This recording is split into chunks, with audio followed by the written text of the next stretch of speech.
Hello everyone, welcome in ज्ञान दायरा channel. आज मैं वन लाइनर क्वेश्चन सीरीज का सेट 38 आप तक लेकर आया हूँ। इस सीरीज में मैं प्रीवियस ईयर के क्वेश्चंस के साथ साथ कुछ एक्स्ट्रा इन्फॉर्मेशन भी शेयर करता हूँ जो बहुत इंपॉर्टेंट होती है एग्जाम पॉइंट ऑफ व्यू से। मेरा नाम है गौरव। अगर आप मेरे चैनल पर नए हैं तो मेरे चैनल को सब्सक्राइब करें और बेल आइकन को प्रेस करें ताकि आने वाली वीडियो की नोटिफिकेशन आपको जल्दी मिल जाए। अब आप मुझे इंस्टाग्राम पे भी फॉलो कर सकते हो। अगर आपको कोई भी क्वेरी है मेरी वीडियो से रिलेटेड या क्वेश्चन से रिलेटेड तो आप मुझे मैसेज कर सकते हो इंस्टाग्राम पर। स्टार्ट करते हैं पहले प्रश्न से। पहला प्रश्न है हमारा, जो गल्फ स्ट्रीम है किससे उत्पन्न होती है? ये महासागरीय दबाव से उत्पन्न होती है। गल्फ स्ट्रीम की बात की जाए तो ये ओशियन प्रेशर से जो है उत्पन्न होती है, प्रोड्यूस होती है, जनरेट होती है। नेक्स्ट क्वेश्चन है हमारे पास, मिश्रित अर्थव्यवस्था का अर्थ क्या होता है? ये जो मिश्रित अर्थव्यवस्था होती है, मिक्स्ड इकोनॉमी जिसको बोलते हैं, वो सार्वजनिक और निजी क्षेत्रों के सह अस्तित्व का कार्य करती है, को एग्जिस्ट करती है दोनों के लिए, प्राइवेट और पब्लिक सेक्टर को। जो मिक्स्ड इकोनॉमी की बात की जाए तो blending element of market economics with element of plan economics. जब मार्केट इकोनॉमिक्स को और प्लान्ड इकोनॉमिक्स को मिक्स करते हैं, ब्लेंड करते हैं, तो उसको मिक्स्ड इकोनॉमी बोला जाता है। अलग अलग मार्केटों का मिश्रण होता है मिश्रित अर्थव्यवस्था। दो एग्जांपल मैं देता हूँ, यूएसए और फ्रांस है। यहाँ पर जो है पब्लिक और जो प्राइवेट सेक्टर है वो को एग्जिस्ट करते हैं। ये हमारे यहाँ पर मिक्स्ड इकोनॉमी का जो एग्जांपल है। नेक्स्ट क्वेश्चन है हमारे पास, जो आशु गैस है, अश्रु गैस जिसको बोलते हैं, उसका रासायनिक नाम क्या है? क्लोरोएसिटिफिनॉन इसका जो रासायनिक नाम है। और इसका एक दूसरा नाम भी है जिसको बोलते हैं क्लोरोपिक्रीन, जो कि टीयर गैस के रूप में प्रयोग की जाती है। जब कोई भी वॉर होती है या कोई भी दुर्घटना होती है या कोई भी इंटरनल युद्ध छिड़ जाता है, तब ये इसका यूज़ किया जाता है क्लोरोएसिटिफिनॉन का। और जो इसका जो केमिकल फार्मूला की बात की जाए, CCl3NO2 इसका जो केमिकल फार्मूला है, और क्लोरोपिक्लीन इसको बोलते हैं। नेक्स्ट क्वेश्चन है, सत्यमेव जयते अथर्ववेद में से, जो सत्यमेव जयते है कहाँ से लिया गया है? अथर्ववेद से। कहाँ से उत्कृष्ट है? ये मुंडकोपनिषद से लिया गया है। मुंडकोपनिषद हमारे एक उपनिषद है, वहाँ से सत्यमेव जयते लिया गया है। और भारत का जो राष्ट्रीय वाक्य है, ये आदर्श वाक्य इसको बोलते हैं, सत्यमेव जयते को, जिसका अर्थ होता है सत्य की ही विजय होती है। और यह राष्ट्रीय प्रतीक के नीचे देवनागरी लिपि में भी लिखा हुआ है, जो हमारा राष्ट्रीय प्रतीक है, जिस पे 3 शेर दिखाई देते हैं और एक शेर दिखाई नहीं देता, वो हमारा जो है राष्ट्रीय प्रतीक है। और पंडित मदन मोहन मालवीय थे जो, उन्होंने इसको सत्यमेव जयते को राष्ट्रीय पटल या राष्ट्रीय प्रतीक बनाने के लिए महत्वपूर्ण भूमिका निभाई थी। अशोक स्तंभ के शिखर से ये लिया गया है, लिखा हुआ है अशोक स्तंभ के शिखर पर, और मुंडकोपनिषद से लिया गया है। नेक्स्ट क्वेश्चन है हमारे पास, सबसे पहले बिक्री कर लगाने वाले शासक कौन थे? सेल टैक्स की बात की है। सबसे पहले जो सेल टैक्स किसने लगाया था? वो चंद्रगुप्त मौर्य के टाइम पे लगाया गया था। और चंद्रगुप्त मौर्य की बात की जाए, वो फाउंडर थे मौर्य एम्पायर के, और चाणक्य ने उनका साथ दिया था। चाणक्य को कलहन भी बोला जाता है, उनका कलहन दूसरा नाम है। और जो कलहन थे वो चंद्रगुप्त मौर्य के जो मंत्री भी थे, मिनिस्टर भी थे, और दोनों ने ही इस एम्पायर को जो है बनाया था। फाउंडर थे दोनों ही इस एम्पायर के। और जो चंद्रगुप्त मौर्य की बात की जाए तो इनका जो जन्म हुआ था 340 BC, बिफोर क्राइस्ट हुआ था। इनका जो जन्म हुआ था पाटलिपुत्रा बिहार के अंदर। और मृत्यु की बात की जाए तो 297 ईसा पूर्व BC, बिफोर क्राइस्ट इनका जो निधन हुआ था श्रवण बेलगांव के अंदर, कर्नाटका के अंदर पड़ता है। ये हिंदू जैन धर्म से रिलेटेड थे। इनकी जो पत्नी का नाम था चंद्रगुप्त मौर्य की, वो दुर्धरा था। और सन इनके जो पुत्र थे वो बिंदुसार थे। नेक्स्ट क्वेश्चन है, किसकी सन 1192 ईस्वी में पराजय हुई थी? ये पृथ्वीराज चौहान की हुई थी। पृथ्वीराज चौहान जो थे उन्होंने 2 युद्ध लड़े थे मोहम्मद गौरी के साथ, जो दूसरे युद्ध में उनकी पराजय हुई थी। और पृथ्वीराज चौहान की बात की जाए तो इनको राय पिथौरा भी कहा जाता था, क्योंकि ये चाहमान जो डायनेस्टी है उसके जो किंग हुए हैं, हिंदू क्षत्रिय राजा थे ये। और इनका जो दूसरा नाम है, तीसरा नाम भी 2-3 नाम से जाना जाता था, राय पिथोरा इनको बोलते थे। और इनका जो पूरा नाम था पृथ्वीराज थर्ड था, पृथ्वीराज तृतीया। 1191 में जब तराइन का पहला युद्ध हुआ था मोहम्मद गौरी से, तब ये जीत गए थे। और 24 मार्च 1192 को जब दूसरा युद्ध हुआ था तराइन का मोहम्मद गौरी से, तब ये हार गए थे। नेक्स्ट क्वेश्चन है हमारे पास, विश्व का सबसे बड़ा हवाई अड्डा कहाँ पर स्थित है? जेद्दा में है। ये सबसे बड़े हवाई अड्डों में से एक है जेद्दा। जेद्दा जो है सऊदी अरेबिया के अंदर पड़ती है, सिटी है सऊदी अरेबिया के अंदर, एक रेड सी के अंदर पड़ती है। ये सबसे बड़े अड्डों में से एक है इनका। और दुनिया में सबसे बड़े हवाई अड्डे का नाम पूछा जाए अगर, वो यूएसए का है, जो अंटार्कटिका के अंदर है, ये अटलांटा में है। इसका जो नाम है हार्ट्सफील्ड जैक्सन इसका नाम है, और सबसे व्यस्त हवाई अड्डा है ये दुनिया का। नेक्स्ट क्वेश्चन है हमारे पास, जो रविंद्रनाथ टैगोर थे प्रथम भारतीय को साहित्य में नोबेल पुरस्कार कब दिया गया था? ये 1913 में साहित्य में इनको नोबेल पुरस्कार मिला था। 1930 के अंदर लिटरेचर के अंदर नोबेल प्राइज इनको मिला था। रविंद्रनाथ टैगोर की बात की जाए तो इनका जन्म 1861 में हुआ था कोलकाता के अंदर। ये बंगाली पोइट भी रह चुके हैं। और इनकी मृत्यु की बात की जाए तो 7 अगस्त 1941 को इनकी मृत्यु हो गई थी, कोलकाता में हुई थी। लैंग्वेज जो ये जानते थे वो बंगाली और इंग्लिश लैंग्वेज ये जानते थे। इन्होंने जो फेमस बुक्स लिखी थी, गीतांजलि इनकी बुक भी थी, और एक इनकी पोएम भी थी गीतांजलि। वोकेशन इनकी बुक का नाम था। एक बुक और थी जो बहुत ही फेमस थी, the home and the world, 1916 में पब्लिश हुई थी ये बुक। नेक्स्ट क्वेश्चन है हमारे पास, मास्की शिलालेख कहाँ पर स्थित है? मास्की शिलालेख जो अशोक के टाइम में ही बनवाया गया था ये, और ये शिलालेख आंध्र प्रदेश के अंदर है। इस शिलालेख से ही पता चलता है कि जो राजा देवना प्रिया थे वो तीसरे मौर्य सम्राट थे, तीसरे राजा थे मौर्य एम्पायर के। चंद्रगुप्त मौर्य ने जो फाउंडर थे मौर्य एम्पायर के, और जो तीसरे थे वो देवाना प्रिया थे, प्रियदर्शी। और जो मस्की नदी है, मस्की नदी के नाम पे फेमस है ये, और अपने ही नाम पे मस्की नदी के नाम से फेमस था ये जो शिलालेख था, इंस्क्रिप्शन जिसको बोलते हैं। आंध्र प्रदेश कर्नाटका के अंदर है ये, उसके तट पर स्थित है। रायपुर में एक छोटा सा गांव पड़ता है, वहां पर स्थित था, जो अशोक की धम्म यात्रा का भी साक्षी रहता है। 1919 में जो मस्की जो इंस्क्रिप्शन थी वह एक छोटी सी उसकी कॉपी भी मिली थी मस्की के अंदर ही 1990 के अंदर। नेक्स्ट क्वेश्चन है, अरब प्रायद्वीप भारत में कहाँ पर स्थित है? जो ये है पेनिसुला की, अरेबियन पेनिसुला की बात की गई है कि ये इंडिया के कहाँ किस लोकेशन पे पड़ता है। ये पश्चिम में पड़ता है, इंडिया के वेस्ट में पड़ता है, और जो अफ्रीका के नॉर्थ ईस्ट के अंदर पड़ता है ये।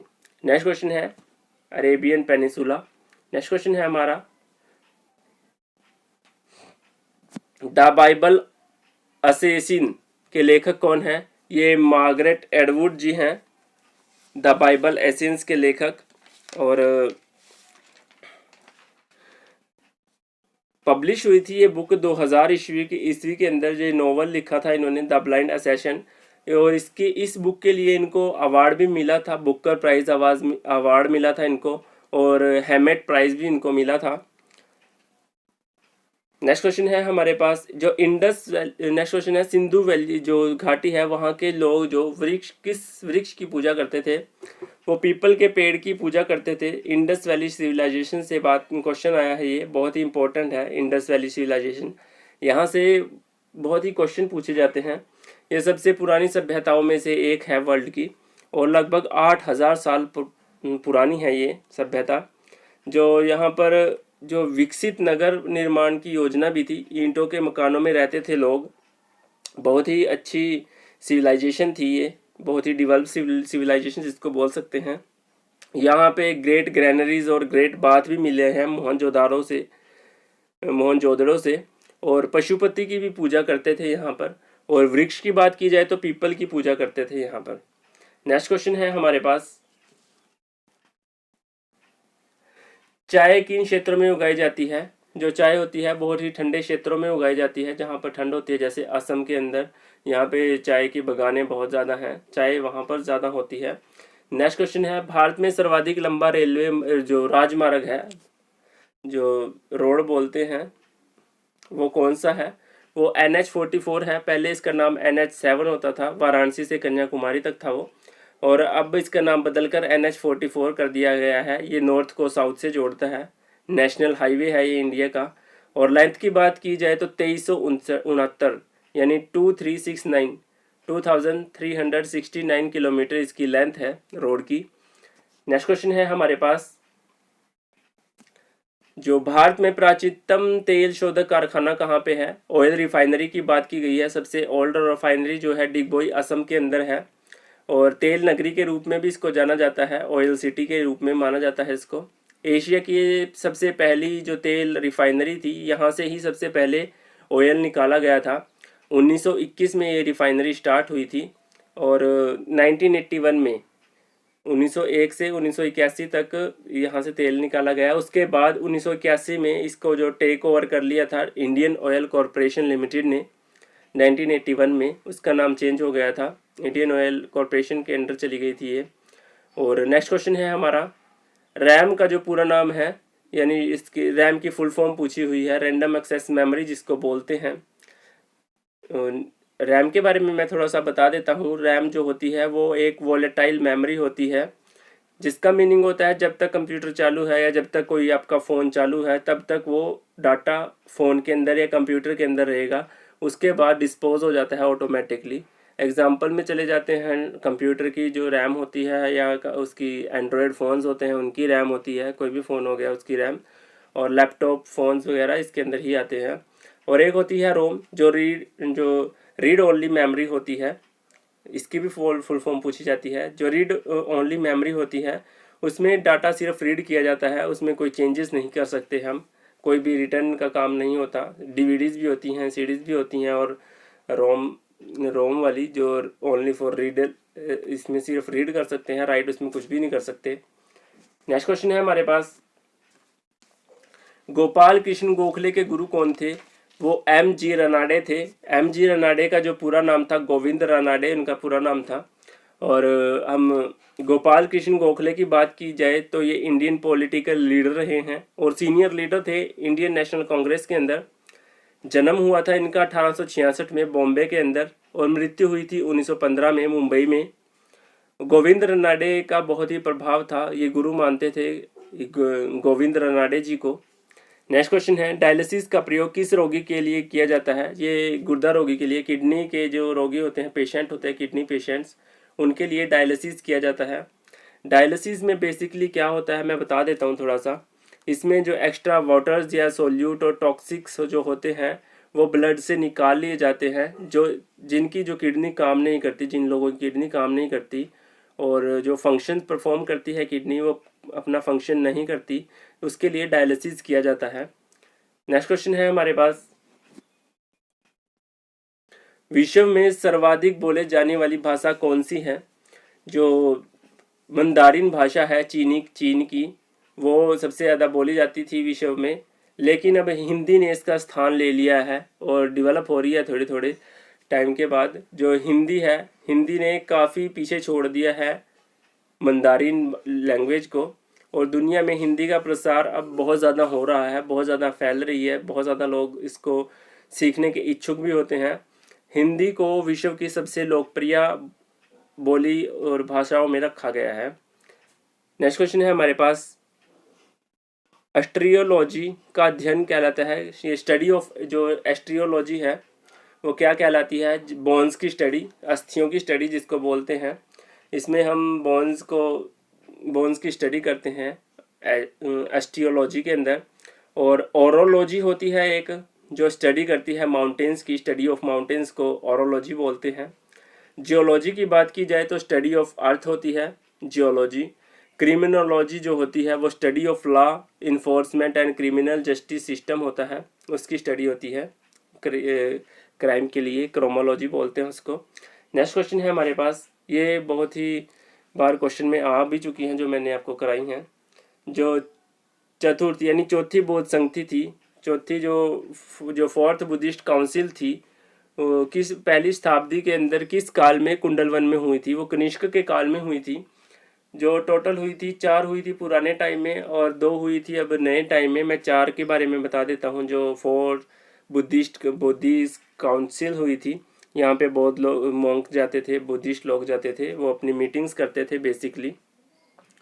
और जो पहली बुद्धिस्ट काउंसिल हुई थी वो राजगृह के अंदर हुई थी 483 ईसा पूर्व, 483 बिफोर क्रिस्ट। और जो ये थे अजात शत्रु उस टाइम में होते थे, उनके समय में हुई थी, अजात शत्रु के समय में। पहली हुई थी राजगृह में अजात शत्रु के टाइम पे 483 ईसा पूर्व के अंदर। और जो दूसरी हुई थी वैशाली के अंदर हुई थी, बिहार में पड़ता है वैशाली, अब 383 ईसा पूर्व हुई थी, 383 BC। और कालाशोका के टाइम में हुई थी ये। पहली हुई थी अजातशत्रु के बीच में, दूसरी हुई थी कालाशोका के टाइम पे। जो तीसरी हुई थी पाटलिपुत्रा के अंदर हुई थी, ये भी बिहार में पड़ता है, 250 BC बिफोर क्रिस्ट हुई थी, 250 के अंदर किंग अशोका के टाइम में हुई थी ये। जो चौथी थी वो कुंडलवन कश्मीर के अंदर हुई थी, कुंडलवन कश्मीर में पड़ता है, 72 ईस्वी के अंदर हुई थी, 72 AD के अंदर हुई थी ये। और जो कनिष्क वहाँ के उस टाइम राजा होते थे, उनके टाइम में होते। ये 4 बौद्धिस्ट काउंसिल आ जाती है एग्जाम में कई बार। पहली हुई थी अजातशत्रु के टाइम पे, दूसरी कालाशोका के टाइम पे, तीसरी अशोका के टाइम पे, तीसरी कनिष्क के टाइम पे, चौथी कनिष्क के टाइम पे। नेक्स्ट क्वेश्चन है हमारे पास, जो चांद बीबी है वो कहाँ की शासिका थी? वो अहमदनगर की, जो अहमदनगर था वहाँ की शासिका थी चांद बीबी। और डिफेंड किया था उन्होंने अहमदनगर को मुगल फोर्स से, मुगल एम्पायर से। अकबर उस टाइम पे थे 1895 के अंडर। और जो अकबर थे 1605 में उनकी मृत्यु हुई थी फतेहपुर सीकरी के अंदर, यूपी के अंदर। ये लास्ट क्वेश्चन था हमारा। Thank you for watching my video को लाइक करें, शेयर करें, कमेंट करें। कमेंट में बताएं कि वीडियो का कौन सा पार्ट आपको अच्छा लगा। और अब आप मुझे इंस्टाग्राम पे भी फॉलो कर सकते हो। वीडियो से रिलेटेड कोई भी क्वेरी हो आपकी, या कोई क्वेश्चन से रिलेटेड कोई क्वेरी हो, तो आप मुझे मैसेज कर सकते हैं इंस्टाग्राम पर। धन्यवाद।